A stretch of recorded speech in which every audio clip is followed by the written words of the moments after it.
ஸ்ரீமத் வால்மீகி ராமாயணம் ஆரண்ய காண்டம் chapter 47. சந்நியாசி வேஷம் பூண்ட ராவணன் இப்படி தகாத வார்த்தைகளை சொல்ல சீதை, இவன் பிராமணன் அதிதி கபட வேஷம் போட்டுண்டு இருந்தாலும் இவன் கேட்டதுக்கு நான் பதில் சொல்லாட்டா இவன் ஒருவேளை சபிச்சாலும் சபிச்சுடுவான் அப்படின்னு கொஞ்சம் யோஜனை பண்ணி, சுவாமி, மிதிலா நகரத்து அதிபதியான ஜனக சக்கரவர்த்தியினுடைய புத்திரி நான், சீதைன்னு எனக்கு பேரு, கோசலாதிபதியான தசரத மகாராஜாவினுடைய மூத்த புத்திரனான ராமச்சந்திரன் என்னுடைய கணவன். எனக்கு விவாகமான பிறகு 12 வருஷங்கள் வரைக்கும் இஷ்வாகு வம்சத்தவர்களுடைய வீட்டுல சகல சௌகரியங்களோடு சகல போகங்களையும் அனுபவிச்சுண்டு வந்தேன். 13வது வருஷத்துல தசரதர் மந்திரிகளோட ஆலோசனை பண்ணி ராமனுக்கு யௌவராஜ்யாபிஷேகம் பண்ணணும் அப்படின்னு ஏற்பாடு பண்ணினார்.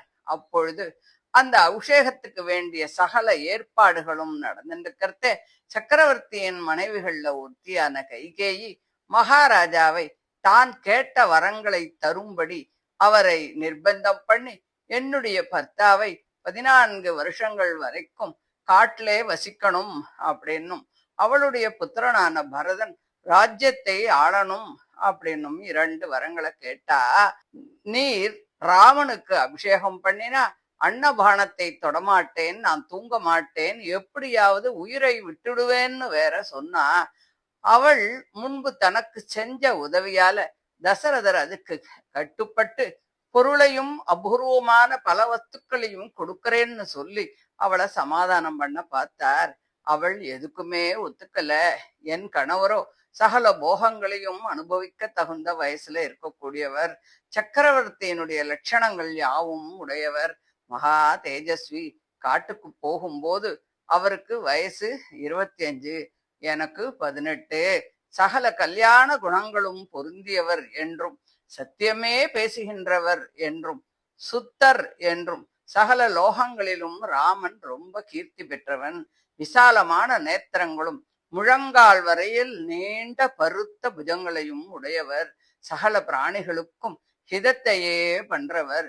பிதாவான தசரத சக்கரவர்த்தி மகா தேஜஸ்வி ஆனாலும் ஆசைக்கு அடிமையாகி கைகேயினுடைய இஷ்டத்தை பூர்த்தி பண்ண நினைச்சு ராமனுக்கு அபிஷேகம் பண்ணல. அதுக்காக தகப்பனார்கிட்டக்க போன என் பர்த்தாவை, ராமா, உன் பிதா உன்கிட்ட இந்த வார்த்தையை சொல்லும்படி சொன்னார். இந்த ராஜ்யத்தை யாதொரு அபாயமும் இல்லாமல் பரதனுக்கு நீ கொடுக்கணும், நீ காட்டுல 14 வருஷம் வரைக்கும் இருக்கணும் அப்படின்னு சொன்னார். இப்படி செய்யாட்டா உன் பிதாவை பொய் சொன்ன பாபத்துக்கு நீ ஆளாக்கிடுவே அப்படின்னு சொன்னா. ராமனோ செய்த பிரதிஜை தவறாதவர், பிறருக்கு கொடுப்பாரே தவிர யாருகிட்ட இருந்தும் எதையும் வாங்க மாட்டார், எப்பொழுதும் சத்தியமே பேசுவார், பொய் என்பதே ஒரு நாளும் அறியாதவர். ராமன் அனுஷ்டிக்கும் விரதமே இதுதான்.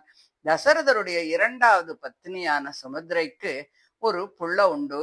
அவன் லக்ஷ்மணன், மகாவீரன், சத்ருக்களுக்கு காலன், ராமனை விட்டு பிரியவே மாட்டான். ராம லக்ஷ்மணர்களும் நானும் மகாராஜாவினுடைய வார்த்தைக்கு கட்டுப்பட்டு இந்த காட்டுக்கு வந்திருக்கோம். அவர்கள் தபஸ்வி வேஷத்தோட இந்திரியங்களை அடக்கி தர்மத்துல மனசை நிலைநாட்டி ஆயுதபாணியாக இங்கே வச்சுட்டு இருக்கா. இப்படி கைகேயி மூலமாக ராஜ்யத்திலிருந்து துரத்தப்பட்டு இந்த காட்டுக்கு வந்து எங்களுடைய தர்மத்தால நாங்கள் காப்பாற்றப்படுறோம். இந்த ஆசிரமம் ரொம்ப பரிசுத்தமானது, அதனால இந்த இடத்துல தாங்கள் சற்று நேரம் இளைப்பாறலாம். இந்த காட்டுல கிடைக்கக்கூடிய ஆகார பதார்த்தங்களை எடுத்துண்டு என் பர்த்தா தோ இப்ப சீக்கிரமா வந்துடுவார். நீங்க யாரு, உங்களுடைய பேரையும் குலத்தையும் கோத்திரத்தையும் எனக்கு சொல்லணும். இந்த தண்டகாரண்யத்துல தனியாக எதுக்கு சஞ்சாரம் பண்ணிட்டு இருக்கேள் அப்படின்னு கேட்டார். தன்னுடைய குலத்தையும் பராக்கிரமத்தையும் சொல்லிக்கொள்ள ஒரு நல்ல சந்தர்ப்பம் கிடைச்சது அப்படின்னு ராவணன் உடனே, சீதே, நான் ராட்சசாதிபதியான லங்கேஸ்வரன், சகல லோகங்களையும் சகல பிராணிகளையும் நடுங்க பண்றவன், என்னை ராவணன் அப்படின்னு சொல்லுவா. சிரேஷ்டமான தங்கத்தை போன்ற தேக காந்தியோடு அலங்கரிக்கப்பட்டிருக்கும் உன்னை பார்த்தப்புறம் என் பத்னிகள் இடத்துல என் மனசு போகல. பல லோகங்களில் இருந்து பல சமயங்கள்ல பல ஸ்திரீ ரத்னங்களை கொண்டு வந்திருக்கேன். அவ எல்லாருக்கும் தலைவியா நீ இரு. சமுத்திரத்தின் நடுவுல திரிகூடம் அப்படின்னு ஒரு மலை இருக்கு. அங்கே என்னுடைய ராஜதானி லங்கை மயனால அமைக்கப்பட்டிருக்கு. பல மனோகரமான மலை பகுதியிலும் தோட்டங்களிலும் என்னோட சுகமாக நீ காலத்தை கழிக்கலாம். அப்போ இந்த காட்டுல உனக்கு வசிக்கணுங்கிற ஆசையே வராது. நீ எனக்கு பாரியையான சகல ஆபரணங்களால நீ அலங்கரிக்கப்பட்டு 5000 வேலைக்காரர்கள் உனக்கு பணிவிடை பண்ணுவா அப்படின்னு ராவணன் சொல்றான். சீதைக்கு அதை கேட்ட உடனே கோபம் வந்துடுத்து. அந்த ராட்சசனை சிறிதும் லட்சியம் பண்ணாம, துஷ்டா, யார பார்த்து என்ன வார்த்தை சொன்ன நீ?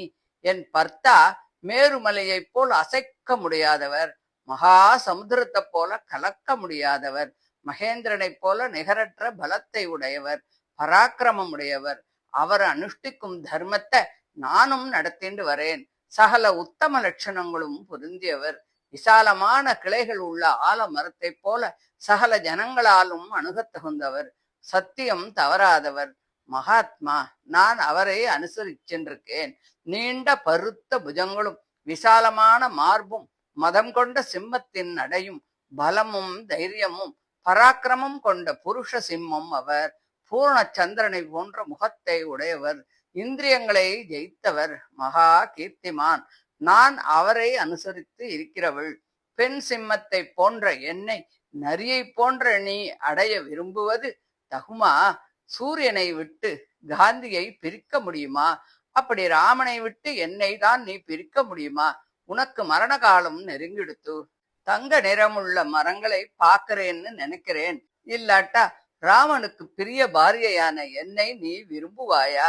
காட்டில் உள்ள மிருகங்களுக்கு காலனான மகா சிம்ஹம் பசியோட இருக்கும் பொழுது அதன் பல்லை பிடுங்க நீ முயற்சிக்கிற.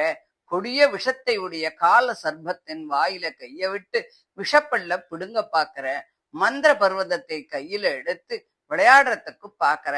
கால கூட விஷத்தை குடிச்சுட்டு சுகமாக இருக்கலாம்னு நினைக்கிற. கூர்மையான ஊசியால கண்ணை சொரிஞ்சுக்க பாக்குற. கூர்மையான கத்தியால நாக்க தடவ பாக்குற. கழுத்துல ஒரு பாறாங்கல்ல கட்டிண்டு சமுத்திரத்தை கடக்கிறதுக்கு பாக்குற. சூரிய சந்திரர்களை கையால தாவி பிடிக்கிறதுக்கு பாக்குற. கொழுந்து விட்டெறியும் நெருப்பை துணியில சுருட்ட பாக்குற. கூர்மையான முளைகள் உள்ள இரும்பு சூலங்கள் மேல நடக்கிறதுக்கு பாக்குற. இல்லைன்னா ராமனுக்கு பிரிய மனைவியான சுத்தமான நடத்தை உடைய என்னை விரும்புறதுக்கு நீ துணிவாயா? ராமன் ஒரு சிம்ஹம், நீ ஒரு அல்ப நெறி. ராமன் மகா சமுத்திரம், நீ அல்பமான கால்வாய். ராமன் உத்தமமான மத்தியபானம், நீ ஒரு புளிச்ச கஞ்சி. ராமன் உருக்கி ஓடவிட்ட 1008 மாற்று தங்கம், நீ ஈயம். ராமன் சிரேஷ்டமான சந்தன குழம்பு, நீ நாத்தமுள்ள சேரு. ராமன் மதம் பிடிச்ச யானை, நீ ஒரு பூனை. ராமன் பட்சிகளுக்கெல்லாம் அரசனான கருடன், நீயோ வெறும் காக்கா. ராமன் மயில், நீ ஒரு நீர்க்காக்கை. ராமன் கலஹம்சம், நீ விகாரமான கழுகு. உனக்கும் அவருக்கும் எவ்வளவு தூரம்! மகா ரத்னத்தை அரிசின்னு நினைச்சு விழுங்கினா அதை ஜீரணிக்க முடியுமா? பராக்கிரமத்துல தேவேந்திரனுக்கு சமமான ராமன் கோதண்ட பாணியாக என்னை ரட்சிக்கும் போது நீ என்னை எடுத்து போனாலும் வைத்து கொண்டிருக்க முடியுமா? என்னால் உன் உயிர் போகுமே தவிர வேற எதுவுமே நடக்காது அப்படின்னு சொல்றா. இப்படி மகா சாதுவும் பரிசுத்தமானவளும் ஜனகராஜ புத்திரியுமான சீதை ராவணனை பார்த்து தைரியமா அதட்டி பேசினா கூட மனசுல இருக்கக்கூடிய பயத்தால காத்துல அடிபட்ட வாழை போல நடுங்குறா.